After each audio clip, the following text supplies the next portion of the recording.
ህፃን ብሌን አሸናፊ ለወላጆቿ የመጀመሪያ ልጅ ናትና እቺን ምድር ስትቀላቀል ለቤተሰብ ትልቅ ደስታን ሰጥታ ነበረ።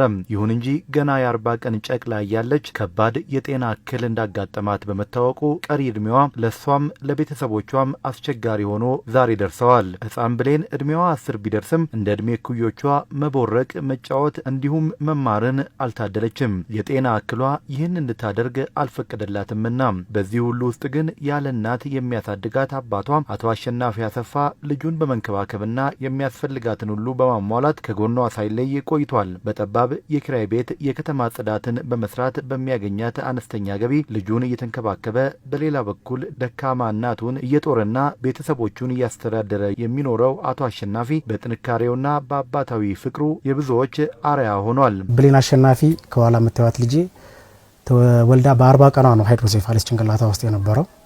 የዘውዲቱ መታሰቢያ ሆስፒታል ወደ ውጭ ሄዳ እንድትታከም ቦርድ ወስኖልን ነበር። አጋጣሚ ፋይናንሻል ጉዳይ ነበረ። መንገድ ጽዳት ነው የምሰራው።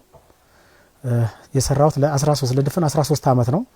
እግዚአብሔር መልካም ነው። እነዚህ ልጆች ሲሰጠኝ ለምክንያት ነውና ከመንገድ ጽዳት ከመስራቴ በፊት ብዙ ስራዎችን ሰርቻለሁ። ሹፍርና፣ ረዳትነት፣ የቀን ስራ፣ መስተንግዶ፣ የሴቶች ውበት ሳሎን ሰርቼ ነበር። ግን ያው የመንገድ ጽዳት መስራት የፈለኩበት ትልቁ ነገር ልጄን ኬር ለማድረግ እጅግ በጣም ምቹ ነው። የህፃን ብሌን ሁኔታና የአባቷ ጥረት በማህበራዊ ሚዲያ ሲሰራጭ ብዙዎች ልባቸው ተነክቷል። ታሪኩን ያዩትና የሰሙት የአዲስ አበባ ከተማ ከንቲባ ወይዘሮ አዳነች አቤቤ በህፃኗና በአባቷ ታሪክ እንደ ማንኛውም ሰው ልባቸው ቢነካም አዝነው ብቻ ማለፍን አልመረጡም። ባለሀብቶችን በማስተባበር ህፃኗ የተሻለ ሕክምና የምታገኝበትን መላ መፈለግን ነው የመረጡት። በዚህም ሚድሮክ ኢንቨስትመንት ግሩፕና ባለቤቱ ሼህ መሐመድ ሁሴን አላሙዲ ህፃኗን ለማገዝ ፈቃደኛ ሆነው በመገኘታቸው ከንቲባ አዳነች አቤቤ በህፃኗ ወላጆች ቤት በመገኘት የ4 ሚሊዮን ብር ድጋፍ እንዲሰጣቸው አድርገዋል።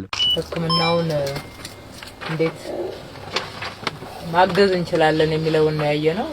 ሕክምናውን ለማገዝ ሁሉ ጊዜ እንደዚህ ከመንግስት በጀት ወሰነን መስራት ማንችላቸውን ባለሀብቶች ነው የምንጠይቀው። ሚድሮክ ኢንቨስትመንት ግሩፕ ሼክ መሐመድ አሊ አላሙዲ ገንዘብ እንዲረዱን ጠይቀን ረድተዋል። የጤና ቢሮአችን ኃላፊ ደግሞ ዶክተር ዮሐንስ አለ። እሱ ደግሞ አሁን ጥሩ ህክምና የምታገኝበትን ወረቀቷን ሁሉ ሰብስቦ ይዞ ወደ ውጪ እየተጻጻፈ ነው። ጥሩ ህክምና የምታገኝበት ቦታ ላይ በአስቸኳይ አባቷ ይዟት ሄዶ እንዲያሳክማት ይኸው ገንዘቡን ይዘመተናል ማለት ነው። ድፍን 10 አመት ነው አደጋ ላይ የነበረችው። ለኔ ስጦታዬ ናት፣ ጌጤ ናት። እግዚአብሔር ባለብሳት ባጥባት በዊልቸር ይዣት ብወጣ እግዚአብሔር ጉልበት ሰጥቶኝ ነው። እናቴም ከጎን ስላለች ነው። ግን አንድ ቀን እግዚአብሔር መልካም ነው፣ ነገሮችን ያስተካክልልኛል።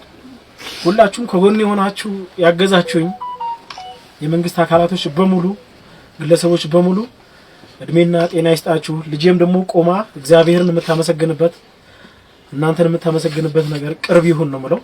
እግዚአብሔር ይስጣችሁ፣ ልጆቻችሁ ይባረኩ፣ አገራችን ሰላም ትሁን፣ በወጣ ይተካ፣ እጃችሁ እርጥብ ይሁን፣ ክፉ ነገር አይንካችሁ።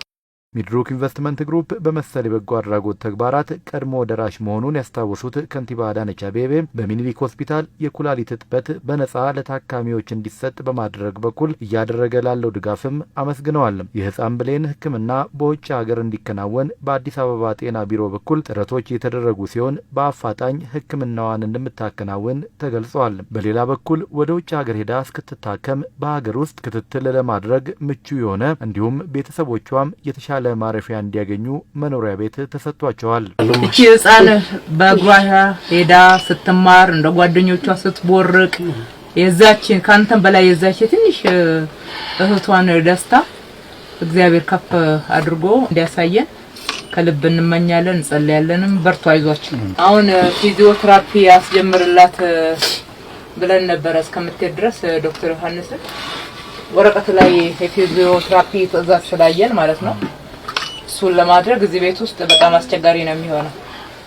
ለሐኪሞችም እዚህ መጥቶ እሷንም ማመላለስ ከባድ ስለሚሆን ቤት አዘጋጅተናል። እናንተም የሚያድሩበት ቦታ እንዲያገኙ ለሷም ለፊዚዮቴራፒ ራሷን የቻለች ክፍል እንድታገኝ ወደ ልደታ አካባቢ የተዘጋጀ ቤት አለ። እሱን ቁልፍ እናስረክብሃለን።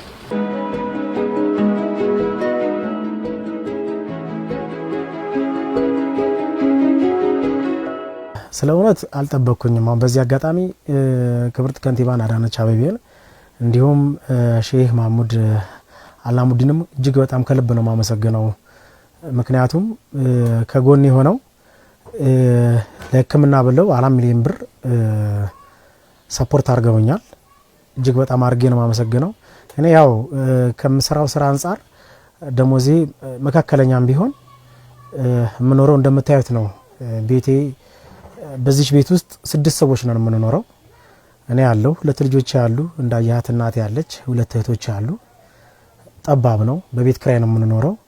ያው እሳቸውም ክብርት ከንቲባ አዳነች አቤቤም ቁልፍ እንሰጣለን ብለውኛል። አልጠበቅኩም ነበር። እሳቸውንም እጅግ በጣም አድርጌ አመሰግናለሁ። ሁላችሁም እግዚአብሔር ይጠብቅ። ትድናለች አይዞህ